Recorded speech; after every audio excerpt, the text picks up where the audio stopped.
जय श्री राम जी, जय श्री राम। अब आगे कथा कहते हैं। वेद व्यास जी के गर्भ में शिव जी के से जो सोए ने अमर कथा सुनी, वह सुआ गर्भ में प्रवेश हुआ और उसके समय पूरा हुआ, फिर भी बाहर नहीं आता। तो वेद व्यास जी ने कहा, अरे बाहर क्यों नहीं आता? शिव जी ने कथा सुनाई है, अमर हो गया।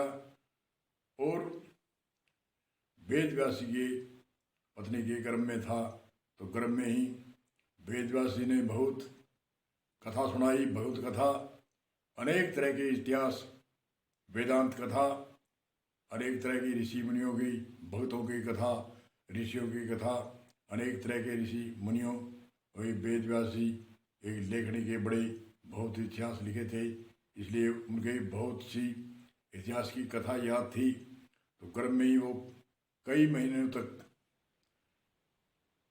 सुखदेव मुनि गर्भ में था, उस समय सुनाते रहे। तो उनके गर्भ में ही कहते हैं 16 संस्कारों में एक गर्भ में ही एक संस्कार पैदा होता है माता के गर्भ में। जो माता के गर्भ में दानवीरों की कथा सुनेगा वह दानवीर होगा, भक्तों की कथा सुनेगा वह भक्त होगा, और सूरवीरों की कथा सुनेगा वह सूरवीर होगा। जो लफंगों की, चोरों की, लुटेरों की, उग्रवादियों की ऐसी कथा सुनेगा तो वह ऐसा ही होगा।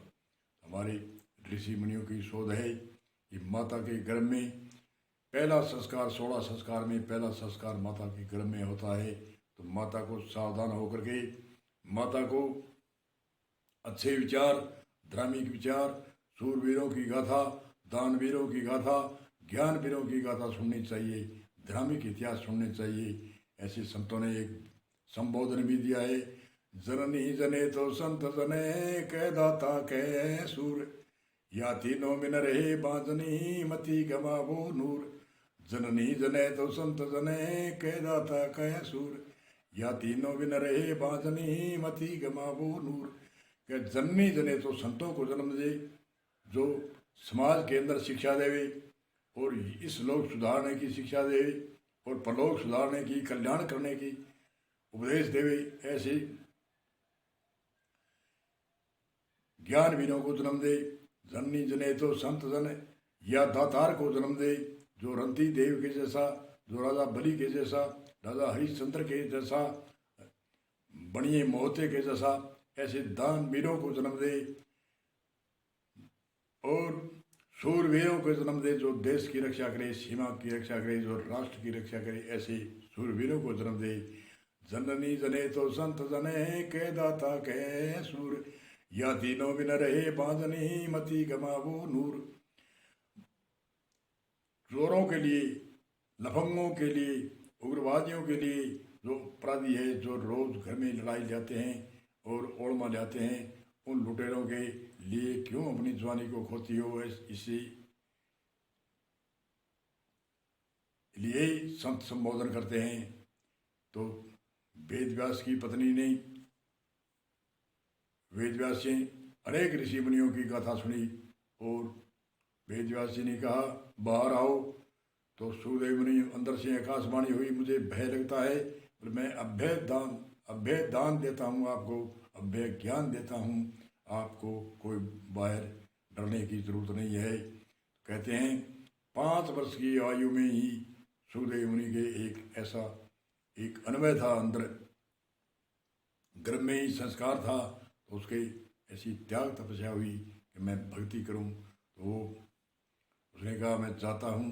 कहते हैं सुखदेव मुनि जब चलने लगे तो वेद व्यास जी ने उसके पीछा किया, अरे आओ बेटा आओ, अरे क्या हो, कौन बाप है कौन बेटा है, कभी तुम बाप बने कभी मैं बना, ऐसे क्या बाप है क्या बेटा है ऐसे। कहते हैं संसार से इतने उपरांत थे सुखदेव मुनि, त्यागी हुए।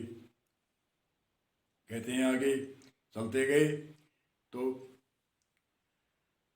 16 वर्ष की आयु में थे, उसी समय भी उसके ऐसे याद नहीं थी स्त्री क्या होती है, पुत्र क्या, मनुष्य क्या होता है।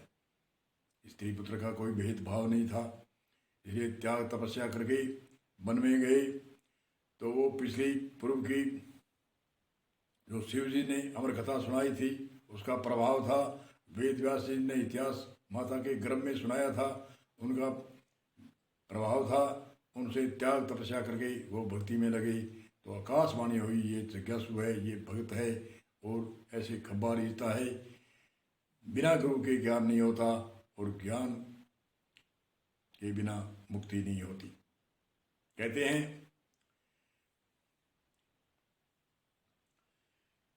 राम कृष्ण सै को न पड़े जिन्हों ने गुरु की ने, तीन लोक के नाथ थे रे गुरु आधीन। गुरु बिना माला फेरता, गुरु बिना करता दान, गुरु बिना सभी हराम है, बूझो वेद पुराण।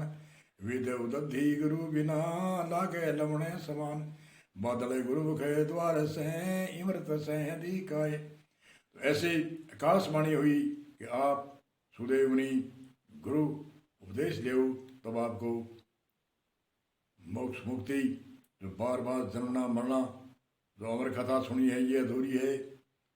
ऐसी आकाशवाणी होते ही सुदेव मुनि ने वापस कहा, कौन है ऐसा जो मुझको उपदेश देने वाला? तो आकाशवाणी में कहा, राजा जनक है, वो विदेयी है, ब्रह्मनिष्ठवान है, ब्रह्मवित्त है, ब्रह्म रूप है, उनकी वाणी भी वेद के तुल्य है, ब्रह्मनिष्ठवान है, वो ब्रह्म श्रोत्रिय गुरु, वो श्रोत्रियवान है, उसके पास आप शरण लो। कह सुदेव मुनि वहाँ से कमंडल लेकर के और एक लंगोटी राजा जनक की नगरी में आया तो उसने पहले दौर से कहा, डोडी वालों से कहा मुझे राजा जनक से मिलना है। तो उन्होंने कहा आप यहीं रुको, हम पूछ कर आते हैं।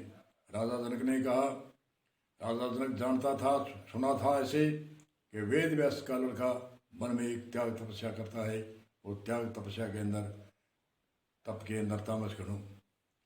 तो एक यति भी है, तप के वर्ष 1000 हो, सत्संग घड़ी एक, तो भी वो बराबर नहीं किया सुखदेव विवेक।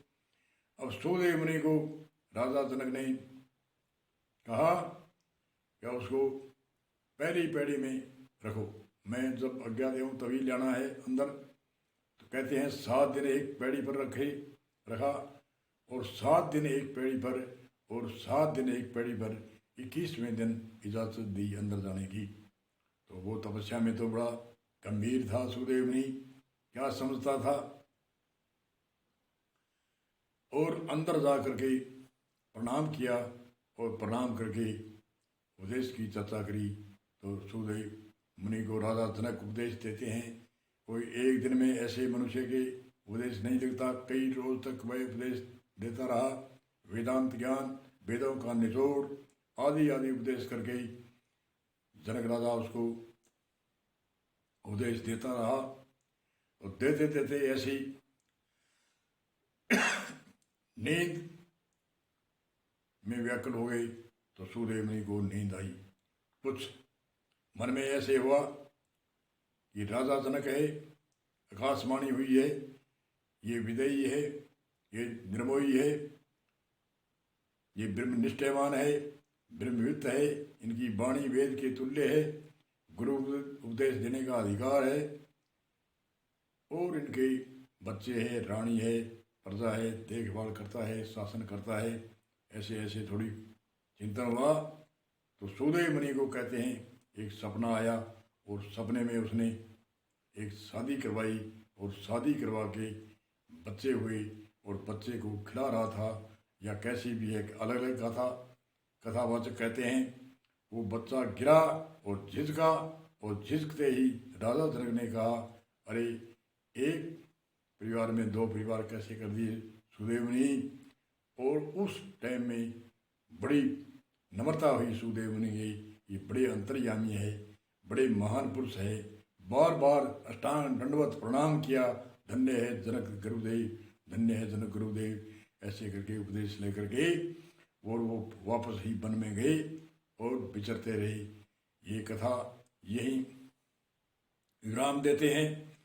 तो जय श्री कृष्णा, जय श्री कृष्णा, जय श्री कृष्णा, जय श्री कृष्णा।